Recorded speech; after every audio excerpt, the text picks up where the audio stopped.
Halo semuanya, selamat datang di channel FZ Kreatif. Jadi pada episode kali ini kita punya satu topik yang cukup menarik untuk dibahas dan bisa dibilang sangat kontroversi karena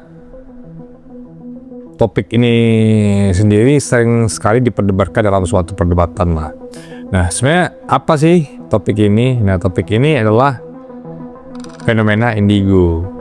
Pasti di antara kalian semua sudah pada tahu lah indigo itu seperti apa, kekuatannya seperti apa, ya kan? Entah katanya memiliki kekuatan psikis, entah katanya memiliki sensitivitas yang tinggi terhadap spiritual gitu dan lain-lain lah. Nah, tapi kan kita mempertanyakan di sini kan, apakah indigo ini kebenarannya memang ada atau cuma sekedar hoax yang dibuat untuk menyesatkan pikiran masyarakat saja? Oleh karena itu, mari kita bahas di Zona Dialog.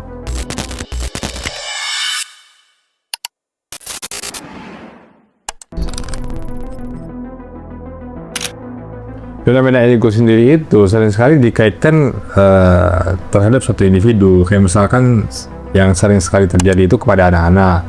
Mereka itu katanya memiliki aura yang berwarna biru, sehingga itu mencerminkan mereka memiliki kemampuan supernatural ataupun kemampuan psikis atau ya sensitif terhadap spiritual lah. Untungnya sih bukan darah biru ya kan. Kalau misalkan darah biru kita perlu sungkem ya kan. Your Highness. Nah, sebenarnya hal ini dipopulerkan oleh seorang konselor dan penulis ya yang bernama Nancy Enteb. Nah, si Nancy Enteb ini menulis pada bukunya yang berjudul Understanding Your Life Through Color. Di situ dia mengklaim bahwa anak yang lahir dengan aura yang berwarna biru tersebut itu adalah cerminan yang dimana mereka itu memiliki kekuatan super tersebut. Ya kayak tadi itu, kayak mereka memiliki kekuatan untuk melihat masa depan, kekuatan untuk melihat hal-hal yang gaib dan lain-lain gitu ya. Masalahnya kita kita kan perlu kritis ya kan, kita jangan cuma menelan mentah-mentah ya kan. Apakah hal ini benaran ada? Apakah ada bukti ilmiah yang membuktikan jika klaim yang dibuat oleh si Nancy Enteb ini benar apa tidak ya kan? Atau mungkin cuma sekedar ide dari si Enteb ini sendiri untuk mungkin dia menjadi populer, atau mungkin dia ingin mendapatkan perhatian yang positif dari masyarakat, atau ya kita nggak tahu.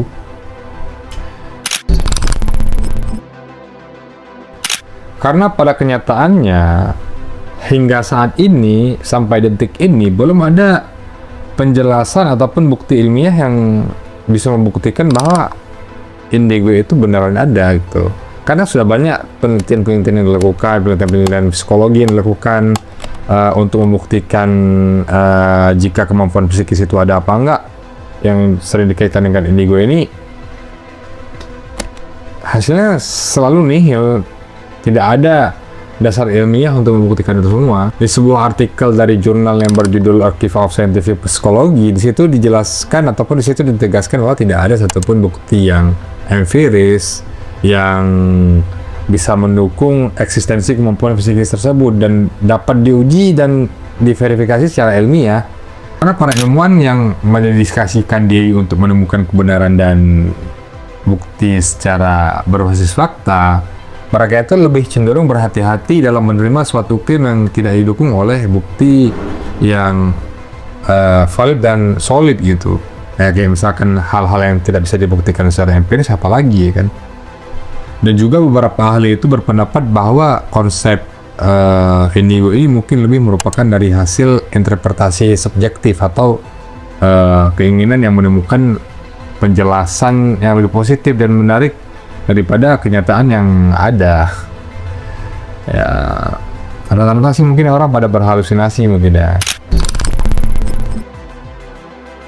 Tapi jika kita tidak bisa membuktikan bukti ilmiah yang mendukung eksistensi indigo itu ada, lalu bagaimana kita bisa menjelaskan ciri-ciri yang sering dikaitkan dengan anak-anak indigo tersebut gitu? Sebenarnya banyak dari ciri-ciri tersebut itu bisa dijelaskan melalui faktor-faktor perkembangan dan psikologis yang lebih masuk akal sebenarnya.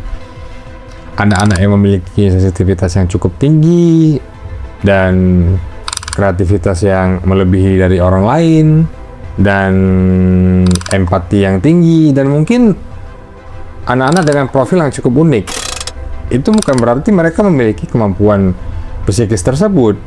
Karena menurut Dr. Ellen Aron yang sudah sering melakukan ataupun banyak melakukan penelitian terhadap orang-orang yang memiliki kognitif yang cukup tinggi, beliau mengatakan bahwa karakteristik ini adalah bagian dari spektrum normal kepribadian manusia. Kita itu perlu mengetahui bagaimana cara kerja otak kita ketika melihat suatu makhluk mungkin seperti hantu atau hal-hal yang janggal gitu.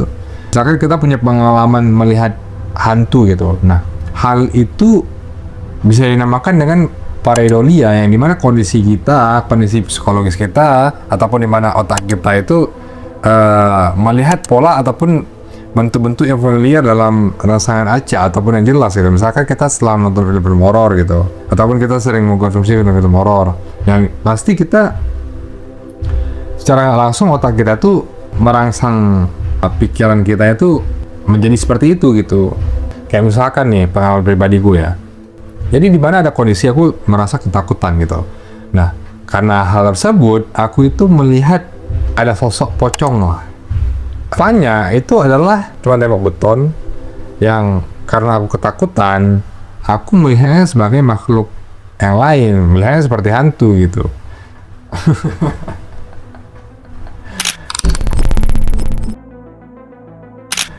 Ada beberapa studi kasus dari beberapa jurnal lah, misalkan dari Journal of Child Psychology and Psychiatry. Jadi pada tahun 2018 ada anak usia 10 tahun dan dia itu sering sekali merasakan emosional yang cukup intens dengan orang lain gitu. Kayak misalkan apa ya, mungkin dia emosi orang lain itu kayak meresap ke dia mungkin ya. Dan orang tuanya beranggapan bahwa anaknya ini adalah anak indigo karena si anaknya ini memiliki intuisi yang cukup tajam, yang katanya dia itu bisa meramal suatu peristiwa, atau dia itu bisa mengetahui apa yang bakal terjadi di masa depan gitu. Setelah dievaluasi, rupanya anak ini memiliki sensitivitas emosional yang cukup tinggi dan cenderung memiliki empati yang tinggi dan memiliki tingkat kecemasan yang cukup tinggi. Dari mana coba bisa indigonya kan gitu? Pada akhirnya dengan dukungan terapi yang tepat, perlahan-perlahan itu bisa belajar untuk mengelola emosinya dan juga bisa mulai belajar untuk bersosial dengan orang-orang lain gitu. Sebenarnya label indigo ini bisa mempengaruhi persepsi orang tua dan anak itu sendiri sebenarnya.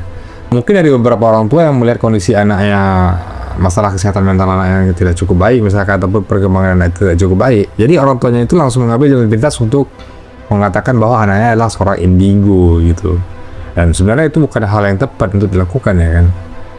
Karena kita itu perlu berkata lebih jujur agar anak kita itu bisa berkembang dengan benar gitu, bukan malah kita mengklaim indigo tapi kita langsung mengambil sikap untuk membawa ke ahli yang tepat gitu. Dan karena label-label seperti indigo ini yang tidak ada basis ilmiahnya itu bisa menyesatkan banyak orang dan menyesatkan anak kita sendiri gitu. Oleh karena itu penting sekali untuk kita itu tidak terburu-buru atau lebih berpikir kritis untuk tidak memberikan label-label seperti label indigo tadi yang tidak ada basis ilmiahnya gitu. Dia indigo, dia bisa membaca pikiran seseorang, seperti ada di acara TV swasta itu yang menghadirkan cerita-cerita khusus dan berpakaian, orang yang indigo tersebut berpakaian seperti ya kita tahu sendiri nama acaranya itu. Terima kasih. Assalamualaikum warahmatullahi wabarakatuh. Sekarang itu TV itu kan pengen jualan yang menarik, apalagi orang Indonesia sudah bingung cari solusi kepada orang yang benar susah. Ingat gak, orang kalau pengen masang nomor apa dulu tuh, itu yang ditanya bukan orang sehat, orang gila. Pak, nomornya piro? Kan gitu, orang gila dia. Orang gila ditanya, keluar, wah tulis ini. Ya gitulah, ini kita zaman orang bingung. Baik, manusia kalau dia bercerita yang aneh-aneh itu antara hayalan, ada perasaan, melihat apa dan sebagainya. Anda bukan masuk wilayah Anda itu sudah. Jangan masuk begitu. Jangan bertanya, jangan percayai, jangan urusan sama orang-orang yang begitu. Ini nggak ada perlunya. Ini kelebihan indigo. Ini bukan kelebihan ini. Indigo itu penyakit. Itu bukan kelebihan. Wah, jangan tambah lagi Bu ya. Indigo itu bukan kelebihan Bapak Ibu sekalian, itu penyakit, gangguan syaitan. Mau bukti? Coba ruqyah tuh. Anak Anda ada indigo, dudukin, bacain ayat Al-Quran. Kalau tidak kesurupan pasti dia merasa merinding, dia merasa, tapi itu indigo karena masalah syaitan. Saya pernah ngisi acara itu, pada saat itu pernah diundang di Trans TV waktu itu, khusus masalah indigo di acara halal. Sutradaranya ngotot, bilang ini Ustadz ini kelebihan nih, prestasi. Saya bilang bukan prestasi nih Pak, ini penyakit syaitan, diganggu oleh syaitan. Kok bisa? Dialog sama saya setengah jam. Terus saya bilang kesimpulannya gini aja Pak, Bapak coba, sudah ada sampel-sampelnya, ada di Igos, sudah ada 5-6 orang. Tanya mereka, pasti bahasanya, dari mana kau tahu ini? Bisa sembuhin penyakit kah? Bisa tebak masa depan kah? Bisa tahu? Dari mana? Pasti dia bilang, temannya di belakang rumah, temannya di atas kamar, temannya begini di kamar mandi. Itu syaitan semua. Coba ruqyah, pasti kesurupan tuh. Kesurupan atau dia merasa merinding. Berapa? Nah, di dalam Islam sendiri, kita itu diajarkan segala sesuatu itu harus berdasarkan Al-Quran maupun hadis, ya kan? Karena di dalam Al-Quran itu tidak ada satu dalil pun yang mengatakan tentang fenomena indigo ini sebenarnya. Karena yang memiliki kemampuan yang cukup yang memiliki mukjizat itu kan cuma para rasul, ya kan. Manusia biasa seperti kita menganggap kita memiliki kemampuan yang khusus gitu, ya jangan berharap lah. Masa kita memiliki kemampuan melebihi Nabi dan Rasul, ya kan? Sebagai contoh dalam Al-Quran, Allah berfirman dalam surat Al-Isra ayat 36, dan janganlah kamu mengikuti apa yang kamu tidak mempunyai pengetahuan tentangnya. Sesungguhnya pendengaran, penglihatan, dan hati semuanya itu akan diminta pertanggungjawabannya. Nah, di dalam ayat ini kan jelas sudah ditegaskan bahwa pentingnya tidak mengikuti suatu hal itu tanpa bukti atau tanpa pengetahuan yang jelas. Klaim-klaim seperti indigo itu tidak memiliki dasar ilmiah dan dapat dianggap bertentangan sebenarnya dalam ajaran ini, ya nggak sih? Selain itu, Rasulullah SAW pun bersabda di dalam hadis riwayat Muslim, barang siapa yang menipu kami, maka ia bukan dari golongan kami. Hadis riwayat Muslim. Nah, dalam hadis ini pun ditegaskan bahwa pentingnya kejujuran dan ketidakbolehan menipu orang lain, dan dengan klaim-klaim yang seperti indigo tadi itu ya nggak tahu ya kebenaran seperti apa, karena kan tidak ada bukti ilmiah satupun tentang hal itu gitu yang membenarkan bahwa indigo itu benar gitu.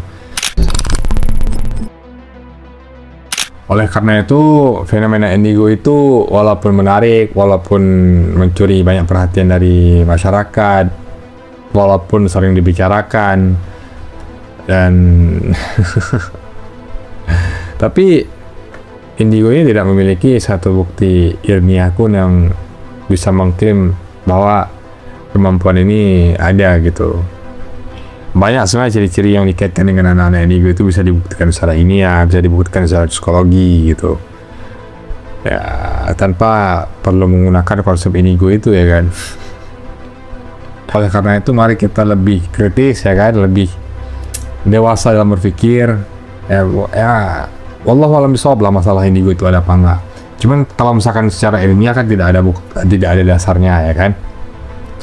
Ya terserah lah orang mau percaya apa enggak, tapi kalau aku untuk menyarankan untuk lebih kritis lagi dalam menerima suatu informasi, dalam menyikapi suatu hal atau dalam sesuatu hal-hal yang pengen diklaim gitu, itu jangan langsung melabelkan ini itu adalah ini itu adalah itu gitu.